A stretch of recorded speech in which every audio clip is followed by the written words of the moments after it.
Welcome to On Football with me, Rob Motti. The trade deadline is over. It was a wild one. More on that in a bit. We have two NFC playoff rematches on the schedule coming up here in Week 10, including Eagles at Packers on Monday Night Football. Our special guest, Carolina Panthers defensive tackle Derrick Brown. The Panthers just beat the Packers in Lambeau. They're 5-4. Stay tuned for that conversation.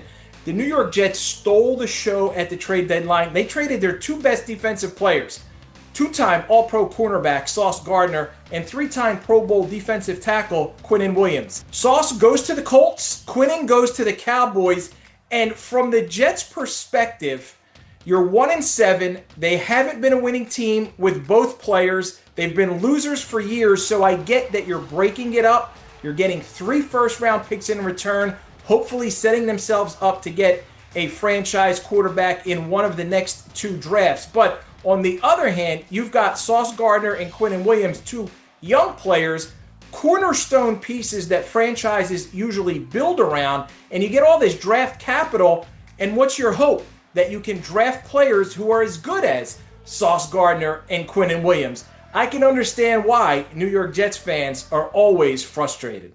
Derrick Brown was Carolina's first-round pick in 2020. He's been part of a losing team every year of his NFL career until now. We talk about that and more. Derrick, you guys are coming off a great win, a huge win. I heard you say that this was you were a team that people looked at as an automatic win in the past. What's changed? What's been the key for the biggest turnaround for you guys? I think, it's just been, time to have a culture develop, right? Like when Dan took over, and Dave and Coach Alice and, the Teppers, it was one of those things where, eventually, this would come and, being a part of it for 6 years, finally seeing it kind of change and things swing, man, it's a great thing to be a part of. I got an opportunity to see Coach Canales up close. I'm in Tampa, saw him that season as an offensive coordinator with the Buccaneers, man. He brings so much positivity, so much energy. What do you guys see in a locker room? Is that consistent on a daily basis from what I saw from the outside looking in, and how much does that help you? Yeah, man, Coach 100% positive every day. There's certain things things like effort and stuff like that. Like, he can handle a guy making a mistake, but like when it comes to the effort and things, he got no patience for that. And that's about the only thing that'll make him tick. But no, man, high energy. I mean, from the time you get here in the morning to the time you leave in the evening, he is consistently the same person year round. I will say that. Now, after that major win, right, you go to Lambeau, you beat the Packers, you're big underdogs, you get that W. And now this week you're home, you're trying to build off that. You're playing the Saints team that's kind of struggling. They're a rebuilding team. We know who they are and what they bring to the table right now. But how do you, as a veteran, make sure that there's no letdown, that nobody can look ahead, and that you guys focus in on the task at hand and try to get to 6-4? I mean, I think that just overall understanding is, man, the Saints are us, right? The Saints are us, these past few years. The Saints are us a few weeks ago, right? So, to be able to go out there with a mindset that, they aren't a very good team, it would be very ignorant on our part. And, for us, I mean, it's just that when we get a time mindset, we don't sit here and take advantage of it. We don't try to do anything crazy. I mean, it literally is for us, like, the team is being trained, like, 1 week at a time, right?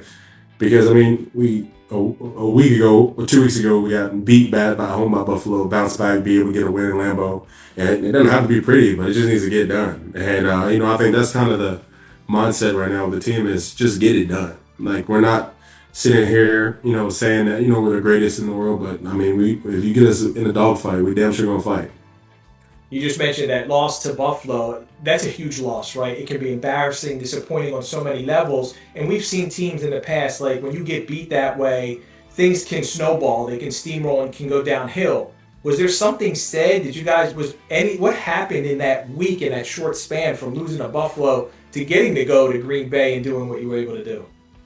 Nothing, man. I mean, all hats off to the Buffalo team. They came out here and they gave us a good ass whooping. And, we all knew what it was. It was lack of execution. And, that's one thing where, we don't have to sit here and, swarm around and blame each other and all this. It's, we get back to work on Wednesday, get ready to start executing, put in the game plan, and, we do what we do. I think so many times people just want to start freaking out, like, oh, like, what's going on?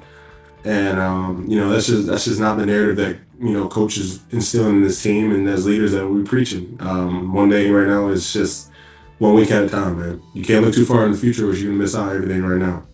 For sure, man. For you personally, right? 2023, you make the Pro Bowl, and then last year we know what happened. You get injured week 1 of the season. What has this comeback for you meant? Just to be able to be out there and accomplish what you've been able to accomplish on the field with your teammates, looking back at what you went through. Man, I regret nothing. I think I got a lot more love for the game now, especially it being taken away from me. Never really had that happen before. So for that to have happened, just the time I spent, alone and, trying to recover and get back healthy, like you said, I had a good season coming off 23. I was excited to be able to continue dominance and, Lord's willing, I got hurt. So, that was one of those things where, I feel like he gave me adversity in life and I had to bounce back. And, coming into 2025, man, I was excited. Got a whole new group of guys coming in and, I wanted an opportunity to be able to lead the team again and play at a high level. How much did that help you? I talked to a lot of guys about this, that when adversity strikes, you've got somebody else that you can turn to, right? Whether it's family, friends, teammates, or the man above. How much did that help you?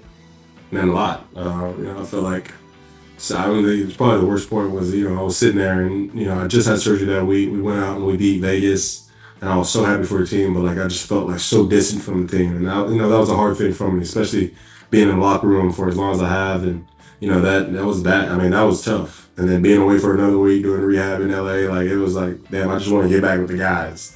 But I mean, it was crazy. Like, even on like the worst days, like, it was like, people in my inner circle were like reaching out. And I was like, man, like, this is weird. Like, every single time, like, I was starting to feel like, man, like, this sucks. Like, all of a sudden, like, a buddy, a family friend, like, somebody would just reach out and text me. And I mean, I kind of definitely played off that inner circle. Like, they definitely kept me going every single day.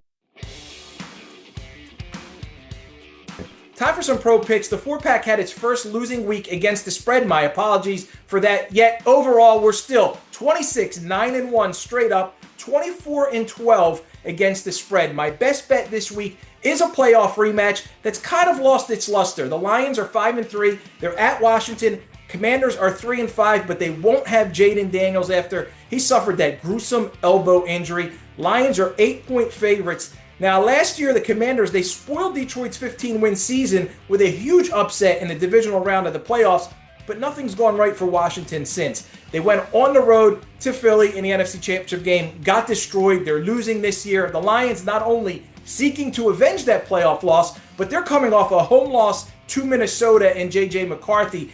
They've won and covered the spread in 12 straight games following a loss. I like Jared Goff, that dynamic offense. Lions 30-17.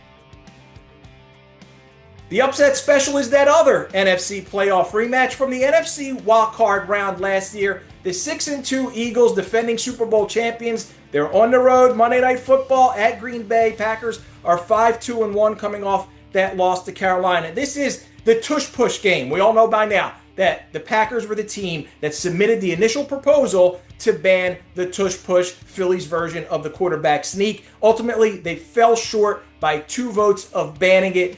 Jalen Hurts been playing great football, tush-push aside, protecting the ball, 15 touchdown passes, only 1 interception. The passing game got going to A.J. Brown.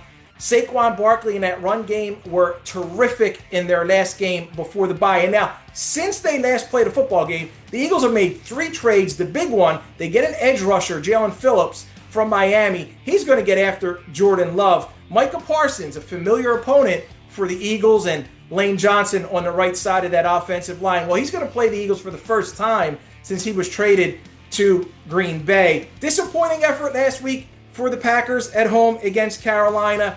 I'm taking the Eagles not only to win this game, but I'm going to tell you how. Jalen Hurts scores on a tush-push late in the 4th quarter. Philly, 27-24.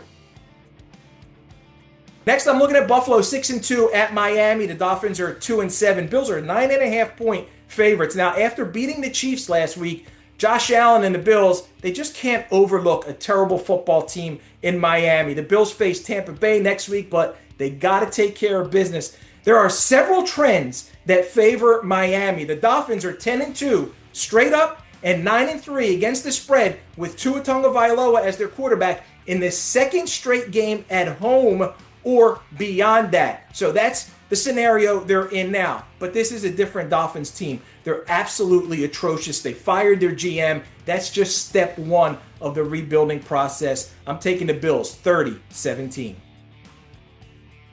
Last of the four-pack, New York Giants are 2-7. They're on the road against the Chicago Bears, who are 5-3. Bears are 4.5-point favorites. Jackson Dart has been a bright spot for the Giants, but they've lost 3 in a row since that dominant upset win on Thursday night against the Eagles. Losing Cam Scatterbo completely sucked the life out of the Giants. Their defense, their run defense specifically, has been horrible. More than 425 yards rushing allowed in the last 2 games. Meanwhile, the Bears last week, they ran for 283 against the Bengals. They scored 47. Caleb Williams led a comeback in the final minute. I'm taking the Bears to win this game 29-20. That's it for this week. Thank you to Derrick Brown. Thank you for listening to On Football. And thank you to Hyatt Pinjwani and Mike Hempen for producing this episode. Please check out apnews.com for the full pro picks, on football analysis, and more NFL news.